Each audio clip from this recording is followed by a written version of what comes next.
মসজিদে নববীতে আল্লাহ রাসূল সাল্লাল্লাহু আলাইহি ওয়াসাল্লাম নামাজের ইমামতি করছেন।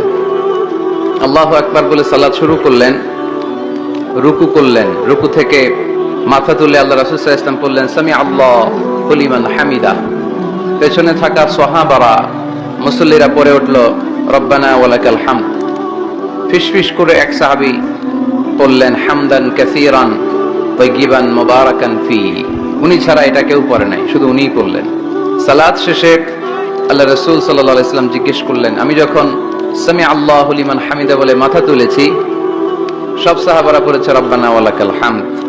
কে যেন অতিরিক্ত বাড়িয়ে পড়েছে হামদান কাসীরান তাইয়িবান মুবারাকান ফি। কে পড়েছো? দাঁড়াও, দাঁড়ায় না, ভয়ে।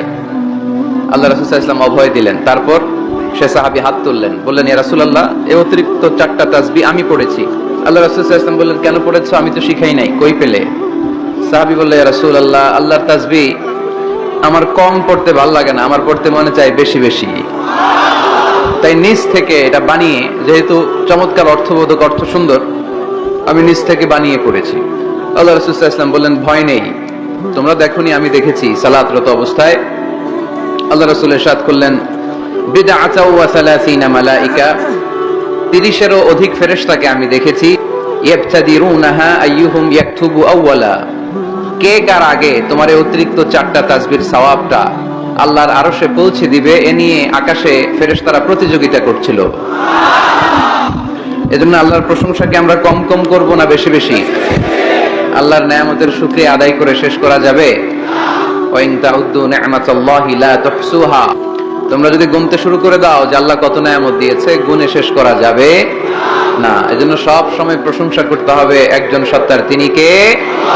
কত পাপ তুমি করেছো, কত হিন্দি সিনেমা দেখেছো, কত ব্লু ফিল্ম তুমি দেখেছো, কত মিথ্যা তুমি বলেছো, কত গুনাহ তুমি কামিয়েছো, কত জুলুম তোমার নফসের উপরে করেছো। জেনে রাখো, তোমার গুনার জুলুম যত বড়ই হোক, আল্লাহর কসম, আল্লাহর দয়া ক্ষমা তার চেয়েও বড়। আপনার পাপ যদি হয় খালের পানির সমান, বিলের পানির সমান, আমার আল্লাহর দয়া সাগরের পানির সমান। আমার আপনার গুনাহ যদি হয় পাহাড়ের সমান, আমার আল্লাহর দয়া আকাশের সমান। আমার গুনাহ যদি হয় আকাশের সমান, আমার আল্লাহর দয়া তার আরশের সমান। জায়নামাজ বিছিয়ে দাও, চোখের পানি ছেড়ে দাও, কেঁদে কেঁদে আল্লাহরে বলো, আল্লাহ, আমি ছাড়া এই দুনিয়ায় তোমার কোনো গোলামের অভাব নাই, অনেক গোলাম আছে, কিন্তু তুমি ছাড়া মাওলা আমার আর কেউ নাই। তুমি ছাড়া কেউ আর আমারে ক্ষমা করে না। আমি ছাড়া অনেক বান্দা তোমার আছে, অনেক বান্দি তোমার আছে, কিন্তু তুমি ছাড়া আমার কেউ নাই। এই কথা বলে চোখের পানি ছেড়ে দাও। চোখের পানি ছাড়ার সাথে সাথে গুনাহ মাফ করে কে?